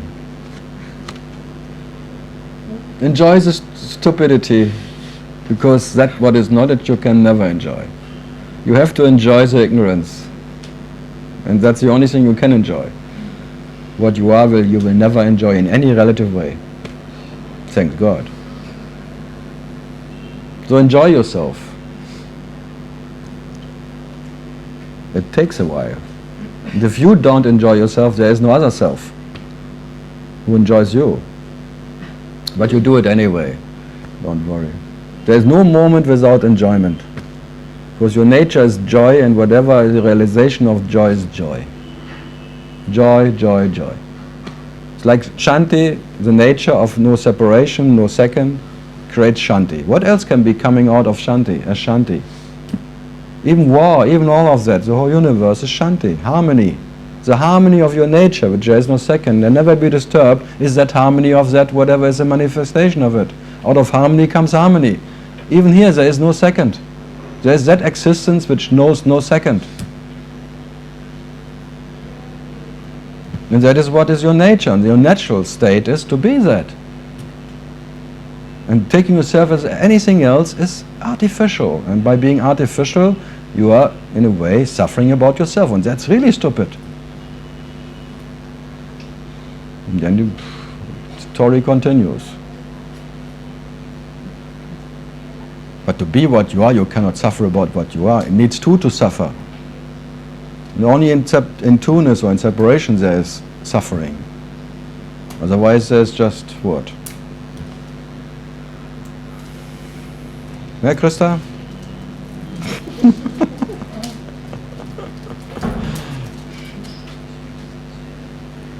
Yeah, some other question. My last question. Very lasting.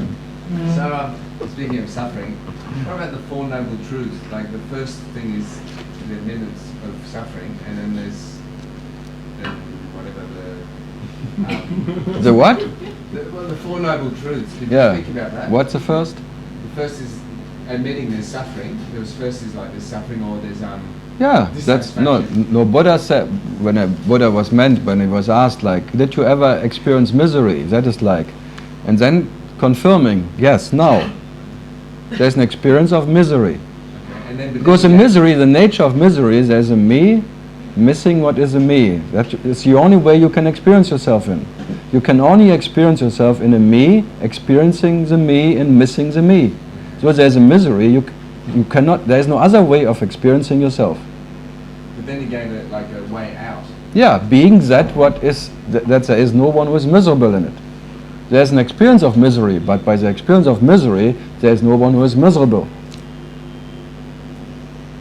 It's like by the experience of an experiencer, experiencing itself in a relative way, you don't become relative. What you are is still absolute. The absolute experiencing the relative doesn't become relative. So the absolute experiencing the me doesn't become the me. Yeah. So that's a noble truth. That by waking up, no one wakes up. And by no one wakes up, that there is the me, imaginary me who woke up in imaginary misery doesn't make anyone miserable. It's like in the waking up of an actor acting what can be acted. No actor is there. That what is action never woke up. There's only reaction as an actor acting as whatever can be acted. But the action itself is never part of the reaction. That's the next noble truth. There is meditation but without a meditator. There's action without an actor. There's knowing without a knower. That's the Four Noble Truths. What else? No, that was the last that was his last question. I would not believe it. Yeah, 3 years. It was already 3 years ago, his last question. That's why I said it is his lasting question. It will last forever. What did Buddha mean with it? But that's the Four Noble Truths, that by whatever that realization happened, it doesn't make you a realizer. You don't become the realizer if you experience the realizer. You don't become miserable by experiencing me. There's an experience of a me, but it doesn't make you a me. Yeah, but it doesn't make you miserable. There is no me in it.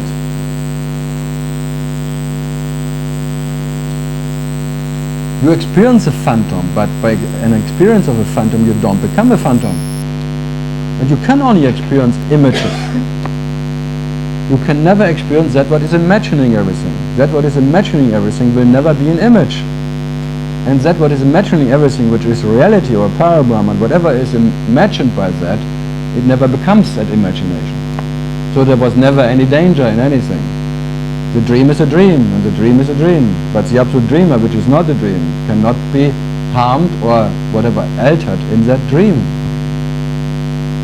So I don't deny the experience of misery, but I deny one who is miserable. Absolutely. I don't deny the suffering, I deny the sufferer. There was never anyone. Then, you know, what you say you're sitting there and there's so it must be this body, mind, mechanism, there's an uncomfortableness, whether it's in the mind or whether it's in the... It's always discomfort. Yes, so there is only discomfort. That's that I like. There is only discomfort you can experience. The comfort cannot be experienced. No, but that movement from feeling uncomfortable, and then the movement of moving to feel... Yeah, that's natural. That's natural. And it's natural whether it's mental or physical. Sometimes by understanding you have more comfort in your brain when you're like it's raising the question, and then you feel for a while more comfortable in the absence.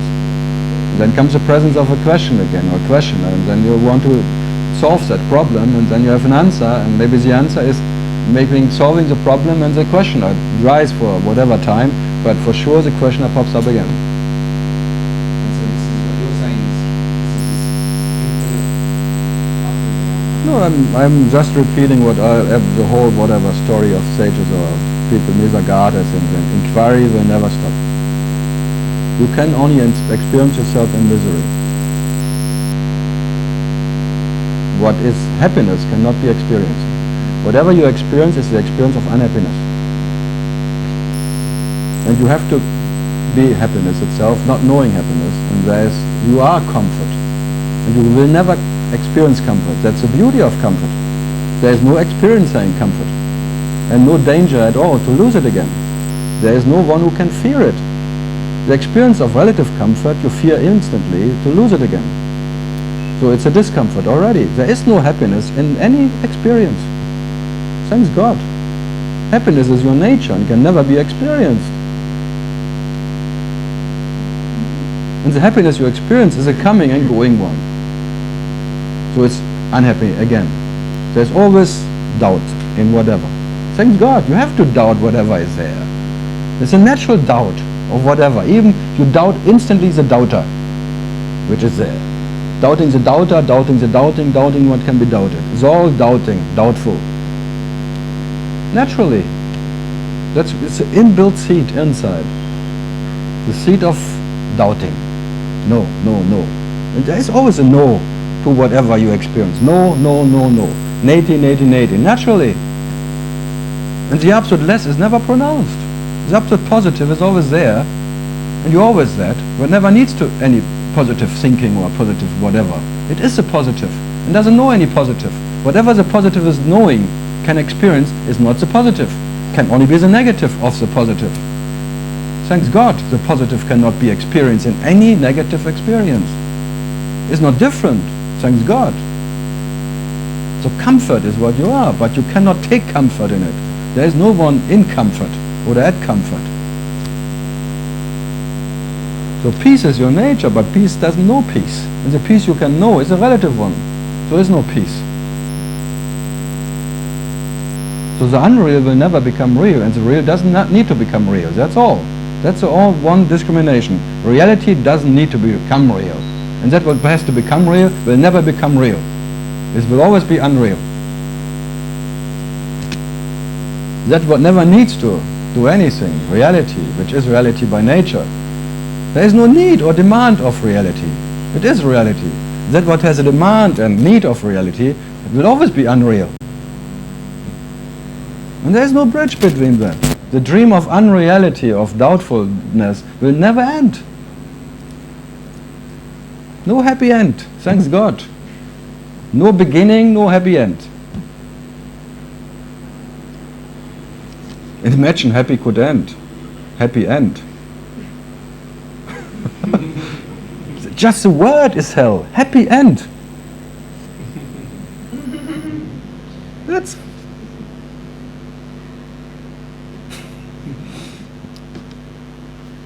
So, you have to enjoy that what never needs to enjoy itself. Just to be that what never needs to enjoy itself. Just joy. That absolute advantage, which never needs an advantage in anything. And any relative advantage is a disadvantage in nature. Because there is one who needs it.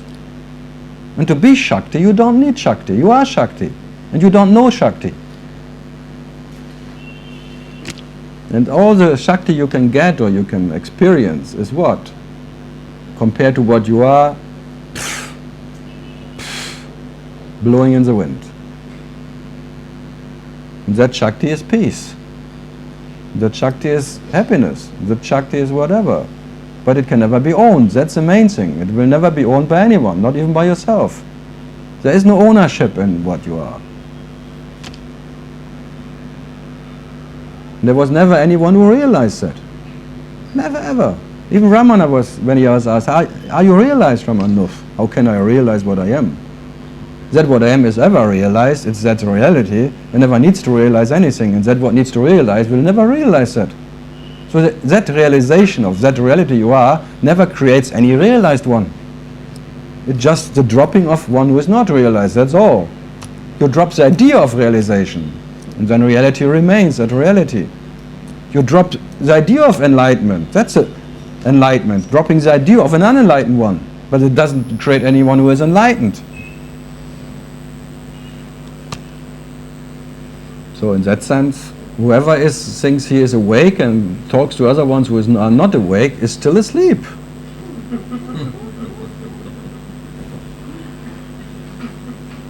I like these guys like that much. They talk eye to eye. There is no level. There is no hierarchy in anything. There's just self-talks. Self-talk, self-listening. There's just the living word. And not like an artificial word from a teacher to a student or something. Someone has more as the other and gives something or shares something. There's nothing to share. We just are what we are. That. Huh.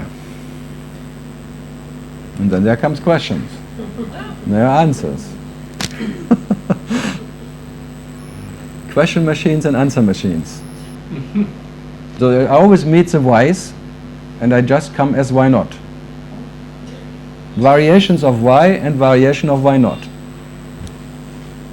Nothing else. Yeah, Vikram, you want to read something? No, not anymore. Just keep breaking. It's basically, I'll be saying the same thing you already said so beautifully. There's no point in repeating. What to do? Yeah, anything else? Still some time.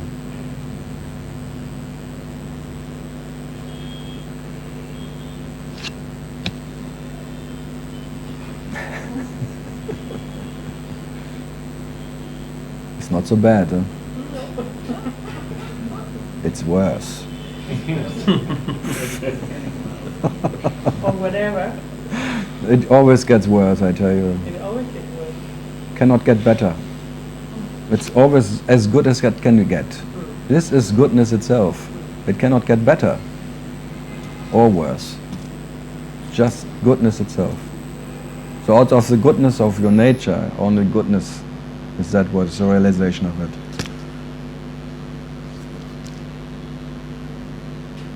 The goodness which does no goodness, and the goodness creates good and bad as an experience, it's not different. So the nature of war, the nature of bad is good. The nature of good is good, good, good, good, good. So it cannot get better. Thank God. Or worse.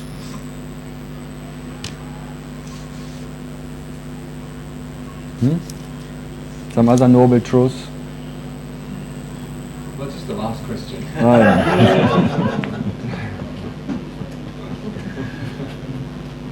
I think someone like Ramana, even though there's no someone, for him it was an inquiry, and what you're speaking, for him it was the same sort of, I suppose, experience. Or Yeah, there is no other. How can it be different? The nature of experiencing is always the same. There is an experiencer experiencing what can be experienced. How can it be different? There's always a presence of a perceiver perceiving what is perceived. And there's the differences of the ways of perceiving, maybe, or reference points, and the way, and angles, and informations. But this trinity is always there. That's a trinity of all. That is like the creator, the creating what can be created. The seer, the seeing what can be seen.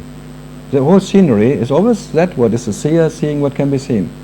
And there's an imaginary difference between the seer and what is seen. And that's a dream. That there's a difference between in nature of the seer from that what is seen.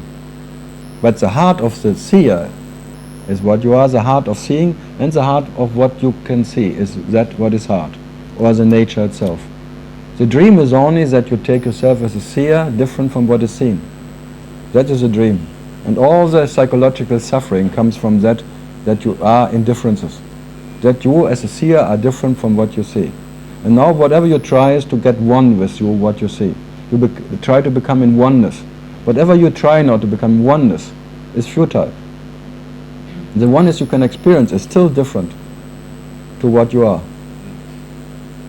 So whatever you do from that position now is from that seer who is different from what is seen, trying to get rid of the difference, confirming that there is one who needs the difference to go to be what one is.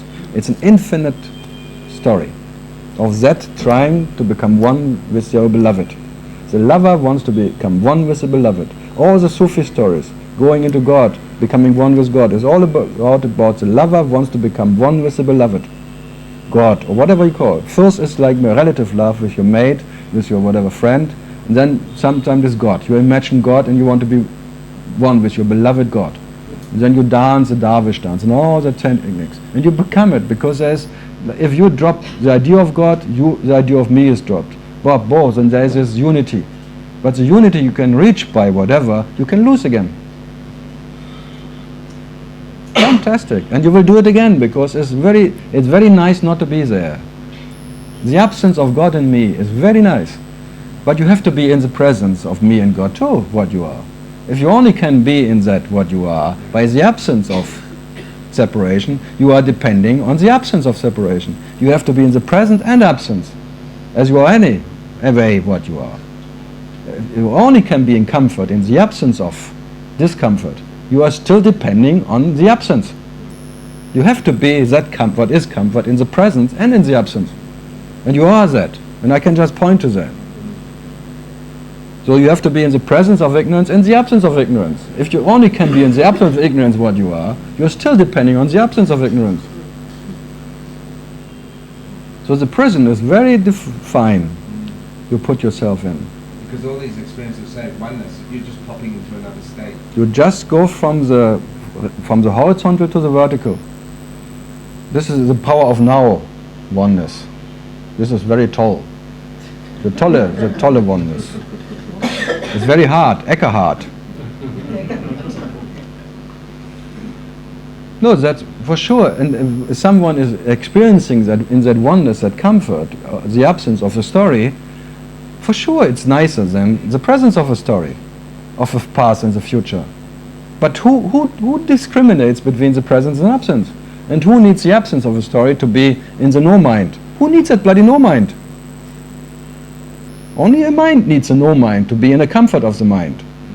That what never minds, which is neither the mind or the no mind, never knows any mind, never minds anyway. That what minds the mind, being in a no mind better off and in a mind, is still the mind. Only in the mind there are differences, and only the mind makes a difference between mind and no mind. That what you are, it doesn't know even any mind or no mind. It never minds anyway. But I don't blame them. They found a landing place which is maybe better and an advantage to something else. And then they, out of their love for, maybe even out of love for others, they want to share that this landing place. And they tell you, oh, if you come to my place, I have a much better place. My party is much more, joyful and nice and open-heartedly, and always you're welcome all the time. Welcome to my place, and I'm... Well, it's a temporary relief of suffering or pain. It's like going to the movies and you forget for a moment that you've got a world out there. It's like a temporary, and then okay, you're back into it again. But it seems like the difficulty is saying like, okay, if you can stay there, then eventually one day you'll be free from it. I know. The traps are always more subtle. First the oneness trap and then the awareness trap. Why not? They're all traps and all made by yourself, and you cannot avoid them. First the trap of having a body, being born, it's really a not so nice trap. Being like always exhausted, always have to sleep, always hungry, and then you go to that next trap, oh, no hunger, no, never born, never dying. But then you still talk to others who are still in that imaginary being born. You want to get them out of there or something, so you found something. But then maybe you see both as fake. Then you become already in the witness state. But even then you have an advantage, because you're only the witness, and whatever you witness is just fleeting shadows. So that advantage is an advantage, but it still needs one who needs an advantage. That what is the witness of the witness never needs to make it, never makes a difference, but witnessing the witnessing of what is witness. There is never any of that, because it doesn't know in any witness or witnessing of what we witness. It is that what is that. And what the witness who knows something to witness is still part of separation. That you cannot reach by any witness state, that what you are. So there is no way of attaining what you are, thanks God. And you are not closer as a witness as in this bloody body. There is no closer to what you are, thanks God. You cannot go away from you, and you cannot come closer. There is no idea of being closer or deeper or higher truth or anything for what you are. Whatever claims to, it really gets ridiculous, this intelligence of, like Ken Wilber, or there's all these great minds. They have 17 stages now, how to come closer to what you are. Who is this? Ken Wilber. Of course you know him. He's the brother of Andrew Cohen. Oh, really? They're always holding hands and saying, "Oh yes, that's my friend. Yes, I agree. Yes, that's my experience too. Yes, I went. Yes, we went there. We went together maybe, and then."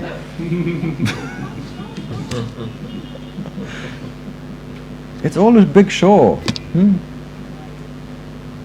So what they call samadhi is a no-weakness state? No, you have to be the samadhi of samadhi, which never needs any samadhi. That's your nature. That what needs a samadhi to be what one is still a phantom, samadhi. Not the need of being Yeah, samadhi. yeah, but the samadhi we can talk about is not samadhi. It's where we can reach only. That's the samadhi we can reach, and only a phantom needs to reach the samadhi. That what is samadhi, it never needs to reach. But as a concept. Yeah, but that's not. Not as experience, as a concept of the world. Samadhi is, like you said, the no weakness, like what you call all the stages. You gave 3 stages.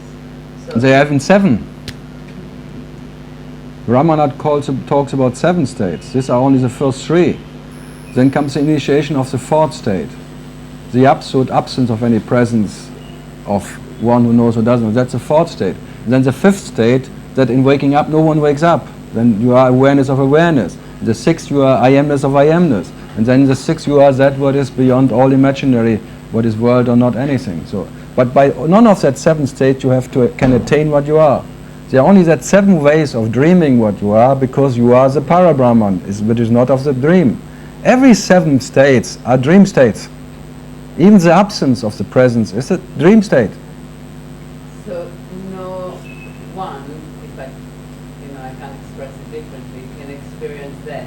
Absolutely, there was never anyone who could experience that what is one. For any experience it needs 2. And there are 7 different ways of, the first 3 are relative. Even the last 4 are not relative. But still, even the non-relative experiences are not what you are. Thanks God. So it's nothing to ask for. You can ask for everything, and you're just wondering if you get something or not. No, but the total acceptance of this is the dropping of this. Can never happen. It will never drop. That's the absolute dropping. Just to be what you cannot not be, and for that never anything has to drop, because there was never anything to drop. And nothing else can drop that. Absolute dropping. That is the renunciation of Ramana, the devotion of devotion, which can never be done by anyone. It's just by being what you cannot not be. By that you are what is bhakti, and you are that what is yani, what is jnana. But that what is jnana doesn't know any jnana, and that what is bhakti doesn't know any bhakti. So they are in nature, they are one. But any moment you are knowing bhakti or yani or jnana, whatever, or samadhi, there's always one too many. And that one will never attain what one is. I mean, the play continues, but when the total acceptance, when the wanting is not, not in a relative way, is not exist, so then something drops. If something drops, and then there is a zen which makes an advantage of that what was before, it's not it. It has to be have to be there, absolutely, uninterrupted. It's never anything new. It's never anything what you can claim, or whatever anyone can have or not have. It's never anything about what you can imagine. That never needed anything, ever. It's not something what is then by acceptance dropping or anything what any imaginary sensational experience will never, by none of that you can attain that. And never ever anyone attained what one is. That's the nature of Advaita. No two, from the beginning and to the end. And attaining needs two. And as there are no two, there is no way of attaining what you are. So it's the only experience that we can experience. It's a dream experience. Is it true? There are 7 dream experiences, 7 ways of dreaming yourself. But by all the 7 ways of dreaming yourself, you cannot know the dreamer in any relative way or not relative way. Because even the not relative way is a relative way. Because the not relative way is different to the relative way. So as the non-relative way is different to the relative way, there is one who is defining it. There is a discriminator, and this discriminator is always one to many. As what you are never discriminates anything, because there is a total absolute absence of anyone who knows or doesn't know anything. That is knowledge. So never experience. Not in any relative way or not relative way. That experience that you are, you cannot not experience, which is uninterrupted. That absolute experience of heart, which doesn't know any heart, which is heart. And that can never be in any way experienced by anyone or owned by anyone. There will never be any ownership of heart. Never was, never will be. So you are heart, but heart has no heart. And heart has no heart to lose. So as you cannot lose heart, you cannot gain heart. But trying to gain heart, that's very hard. Actually impossible. And by all that opening and all that, thanks God, nothing happens. All the heart surgery. So you can't do anything anyhow. You can do whatever. You can't do anything Just do it. anyhow. Just pretend. Now you pretend that you cannot. The same. The acceptance of the happiness. Yeah, but your acceptance no one needs. Not even yourself. I That's the use beauty words. of it. No, Yeah, you but must acceptance use is if you pronounce it, it becomes like an idea again, and then you make it like my acceptance, and then you want to know what acceptance is, and all of that. It's all too late again. It's the feeling of it, what I say. Yeah, but the feeling is thought. You feel the thought and you think this feeling. It's all too late. For what? Yeah, for you. For what? It's amazing that you call it feeling, but you think it. You call it thinking, but you feel it. Fantastic, huh? How imagine works. But in art, for example, yes, you express feelings or thoughts that you can't express in words. So, I mean, you have media that not always express in words. And who is experiencing that then? What you have to do. And who is an artist? What is art? An experience. Yeah, that's all artificial. Art can never be experienced. That what is art can never be experienced. Whatever can be experienced is artificial. Thanks God, art cannot be experienced. And there was never any artist who made any piece of art. How can art be made? By who? How can life be created? By who? What an idea, the creator of life. Sorry. Not sorry. You made art. No. How can I make art? I made pieces of what you call colorful tralala.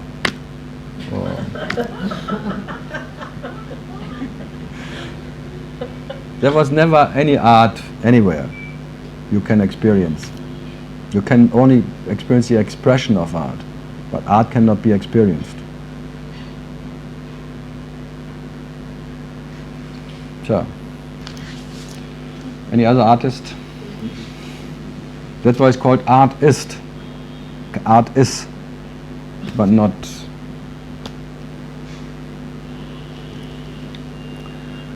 Yeah. Something from the window. All fine. Okay. Yeah, any last call? Okay, then we have something for that one, for the stomach, the stomache. Okay, thank you for coming, and let's have something to eat. Okay.